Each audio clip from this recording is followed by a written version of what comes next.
শাহজালাল বিমানবন্দরে কাতার থেকে আসা বাংলাদেশ বিমানের ফ্লাইট থেকে ৮ কেজি ওজনে ৭০টি স্বর্ণের বার উদ্ধার করেছে কাস্টমস গোয়েন্দা। বান্ডেল থাকলে প্রতি সেনমানিতে টাকা বাঁচবে।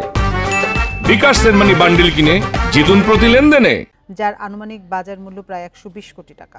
ঢাকা কাস্টমস কর্তৃপক্ষ জানিয়েছে, বৃহস্পতিবার সকালে গোপন সংবাদে কাতারের দোহা থেকে হজরত শাহজালাল আন্তর্জাতিক বিমানবন্দরে আসা বিমান বাংলাদেশ এয়ারলাইন্সের ফ্লাইটে তল্লাশি চালানো হয়। এ সময় বিমানের সামনের কার্গো হোল্ড থেকে কাপড়ের ভেতরে কালো স্কচ টেপে বিশেষভাবে মুড়িয়ে রাখা ৮ কেজি ১২০ গ্রাম ওজনের ৭০টি স্বর্ণের বার পরিত্যক্ত অবস্থায় উদ্ধার করা হয়। তবে স্বর্ণ চোরাচালানের ঘটনায় কাউকে আটক করা সম্ভব হয়নি।